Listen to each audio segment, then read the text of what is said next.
South Africa, and a VIP jet touches down at Waterkloof, a military airbase 400 miles south of Pretoria. The choice of Waterkloof, rather than a well-known airport, was made on security grounds and displayed a certain anxiety on the part of the South African government about the personal safety of their visitor. President Hastings Banda of Malawi, the first black head of state ever to pay an official visit to South Africa.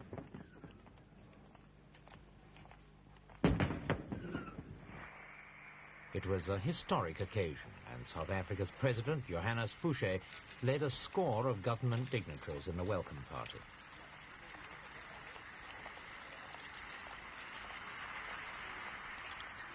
The red carpet treatment was a dramatic contrast to President Banda's last visit 50 years earlier, when he'd arrived as a penniless labourer to work in South Africa's gold mine.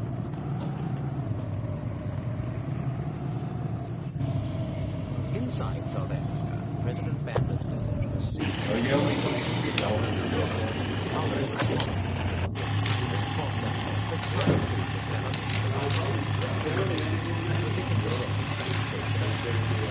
underlying opposition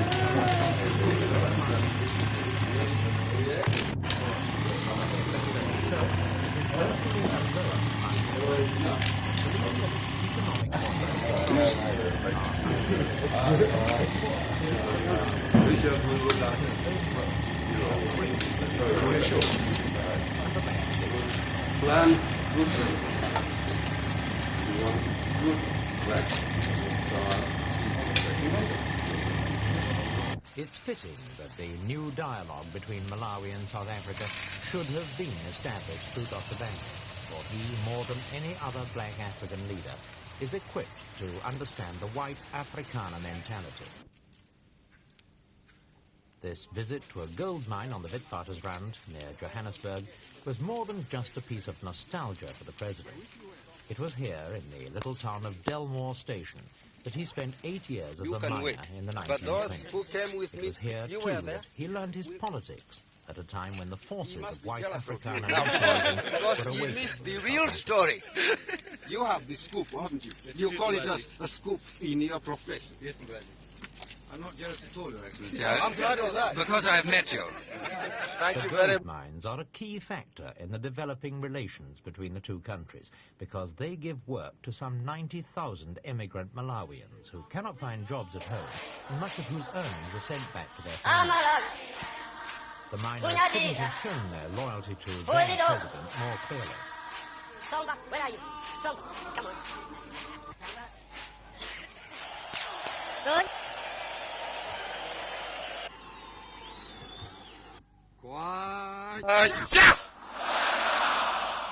Freedom! Freedom! O foro! O foro! Tendere!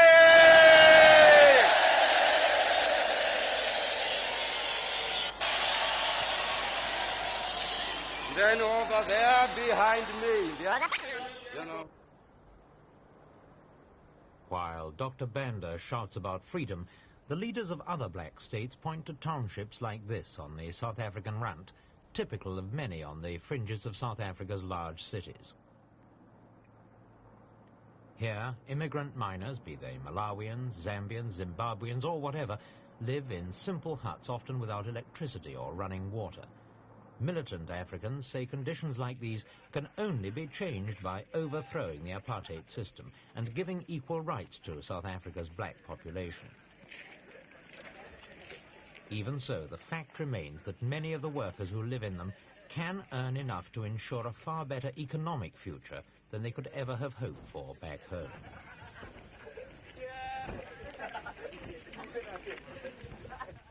Malawi is a small, arid country on the edge of white southern Africa, and geographically at least, it's ideally placed to act as a bridge between the black and white nations. It's a role Dr. Banda has encouraged ever since he came to power, often in the teeth of strong condemnation from his East African neighbours. But some cracks are now beginning to appear in this united opposition. One of his severest critics, Dr. Obote of Uganda, has gone, and several other African leaders have now begun trading, surreptitiously, with South Africa.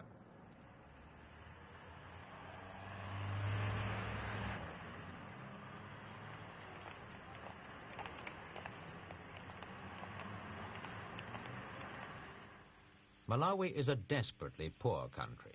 90% of its economy is simply subsistence farming, and it's been battling to survive ever since Britain granted it independence from the Rhodesian Federation 7 years ago. This is a country where economists talk not about the unemployment figures, but rather the numbers who have jobs. Out of a total population of 4 million, less than 1/8 are in jobs that pay any kind of wages. The rest scratch a meagre living from the land or survive on remittances sent by relatives working in the South African mines.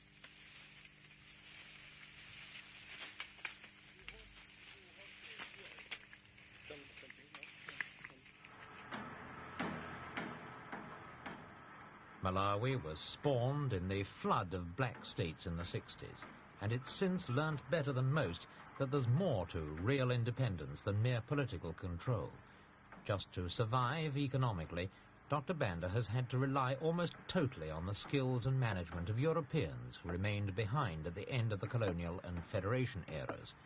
His common sense has led him to approach Africanization cautiously. Unlike his East African neighbours, he's steered clear of wholesale nationalization, preferring to achieve local participation through the purchase of large slices of profitable businesses, but leaving control with the white owners, so that they keep their expertise and their capital inside Malawi.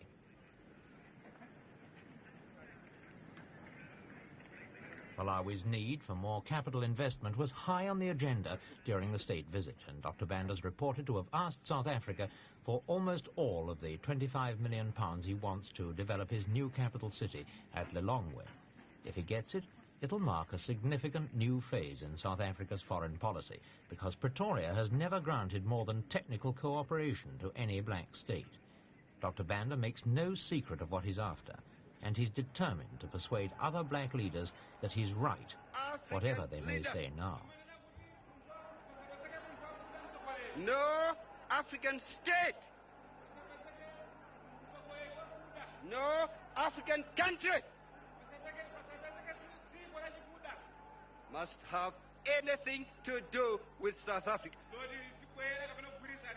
anything to do with Rhodesia,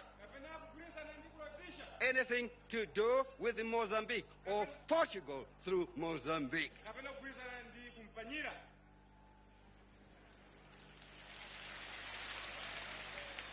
That is what other leaders have said and are saying.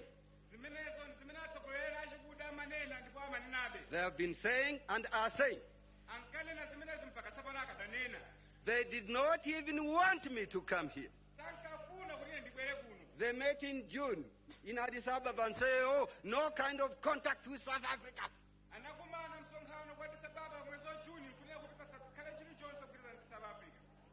I defied everybody.